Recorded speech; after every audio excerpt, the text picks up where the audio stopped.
one thing we find that our mashayikh, our buzrugs, they're very, very particular about is the sunnah of Rasulullah sallallahu alaihi wasallam. That never do they omit any sunnah of Nabi alayhi salatu wasalam. Every sunnah they hold in very, very high regard.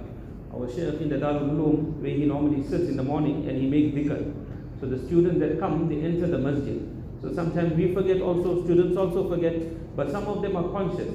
So sometimes they enter the masjid with the left leg. We're supposed to be entering with the right leg the masjid, and when we leave the masjid, we leave with the left leg. But sometimes they make a mistake, they come in with the left leg. But the moment they realize that we have made a mistake, immediately they go out of the masjid again. And then they re-enter the masjid with the right leg reading the dua. So see how particular a person has to be of the sunnah of Nabi Kareem sallallahu alaihi wasallam. On one occasion, Hazrat was in Malaysia or in some foreign country. So they had the ulama program. So the ulama program was on the top floor. So the ulama, they came up and they sat down for the program. So when they sat for the program, he asked them a question. He said that, tell me, when you climb up the stairs, what dua do you read? So they all said, Allahu Akbar when you climb up. And when you come down, he said, Subhanallah. So he said, see, so many ulama are sitting over here. When you climbed up and you came for the program, who read Allahu Akbar? Hardly one or two ulama actually picked up their hand. So sunnah, we know the sunnah. But sunnahs are actually not in our life. Whereas sunnah is our life wire. This is our strength, the sunnah of Nabi alayhi salatu wasalam. One Jamaat was in a foreign country, I don't know which country exactly, but there was a Buddhist priest that was there in that particular country. So this Buddhist priest, after a few days, he accepted Islam. So they asked him that why. He saw the Jamaat and he accepted Islam. So they asked him, why you accepted Islam? So he said, give me the strongest person from your Jamaat. So they gave him one particular person. They said, this is the strongest person. So he just looked at him and he dropped him on the floor. Because they do spiritual exercises. These spiritual exercises, the Hindus that they do, these Buddhists, etc., they can do supernatural acts because of this. That's why Hindus, they can walk through the fire and they put the pin or the needle through the tongue, etc. All this because of the exercises that they do. He said, but when I saw this Jamaat, he said that the strength that you people have, it is far ahead than what I actually had. This is the strength of the sunnah of Nabi Kareem sallallahu alaihi wasallam. So when we were performing Taraweeh in Darul Uloom Azad, that time we were still students, we were still studying in the Darul Uloom. So our Hazrat, he explained to us, he said that I'm going to explain to you 3 tarteebs of performing the Witr Salah.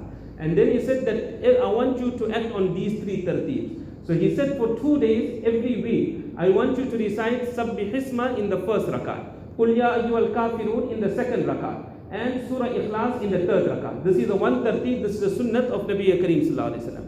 Then he told me that 2 days you act on this. And then he said the second tarteeb is this, that in the first rakat you read Surah Ikhlas, and in the second rakat you read Surah Falaq, and in the third rakat you read Surah Nas. We all know this, Surah Ikhlas in the first rakat, Surah Falaq in the second rakat, and Surah Nas in the third rakat. He said this is the second tarteeb. So he said 2 days of the week I want you to act on this tarteeb. And then he said there's a third tarteeb. The third tarteeb he said, which is sunnah, is to read Surah Qadr, Inna anzalnahu fi laylatil qadr in the first rakat, Surah Kafirun in the second rakat, and Surah Ikhlas in the third rakat.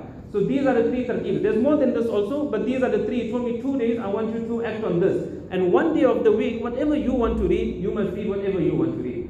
Mufti Abdullah Pulpuri is a alim that was in India. His grandfather was Shah Abdul Hanisa Pulpuri rahmatullahi. He was a Khalifa of Mullah Thanwi rahmatullahi, very, very great Shaykh. Hazrat Hakim Sahib rahmatullahi, that was his Shaykh actually. Shah Abdul Hanisa Pulpuri rahmatullahi. So he had come to South Africa 1 year to come and have a look at the Khanqa, how it runs here, and to try and advise them how to run, because he had a very big Khanqa in India. He passed away in Makkah Sharif. He was very young, just over 40 I think. In Makkah Sharif he had passed away. Allah gave him a beautiful death in Makkah al-Mukarramah. So one day just before he was leaving, one day he called me. And he said, see, you are reading Surah Ikhlas in the first rakat, and you're reading Surah Falaq in the second rakat. He says, how can this be correct? Surah Ikhlas is short, and Surah Falaq is longer. So I didn't say anything, I kept quiet. So Mohammed Saheb was sitting there. So I told him to read this. So he said, where's the proof? Where you got this from? See, everything has to be backed by proof in our Sharia. So he said, where's the proof? Where you got this from? So he said, in the Khanqa of Mufti Mahmud Saheb rahmatullahi, and as a Shaykh rahmatullahi, they used to act upon this.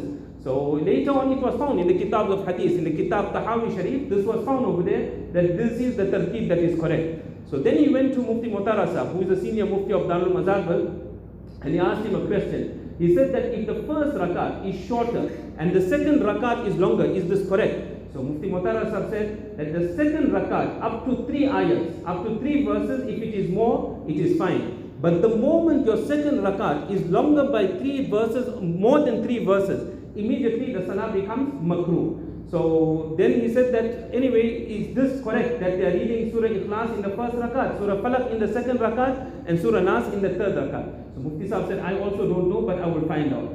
So I also told Mufti Saheb, so he said, I'm going to India. So Mufti Ahmad Khan Puri Saheb, Dawud Barakatum, who is a senior Sheikh al-Hadith of Darul Daber, I will find out from him. So when he had come back from India, then I asked him, I said, Mufti Saheb, tell me that did you find out from Mufti Ahmad Khan Puri Saheb? So he said, I found out. Mufti Saheb said 100% it is according to Sunnah, and in the Khanqah was the Sheikh Rahmatullahi and Mufti Mahmud Saheb Rahmatullahi, we used to make amal upon this as well.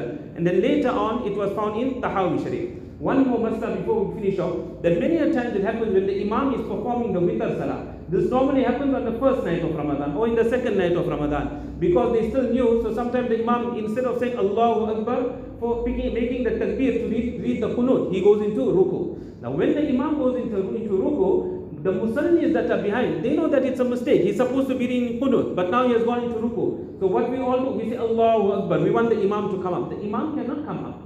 Once the Imam has gone into ruku, he is gone into ruku. Whether the musalli is telling to come up or not to come up, he must continue further. Allahu Akbar, Sami Allahu liman hamida, he must continue. A wajib to read the qunut in the witr salah, this is a wajib of salah.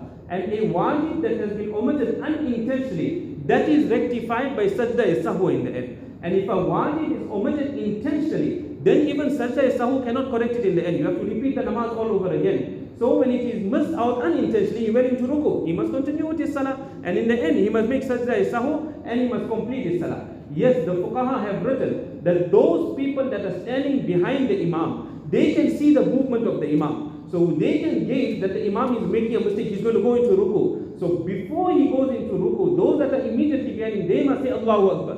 So if they say Allahu Akbar, the Imam is rectified, and thereafter he continues, he makes the takbir and reads the qunut, then it is perfectly in order, there's no problem there. But once he's in ruku, you cannot bring him up.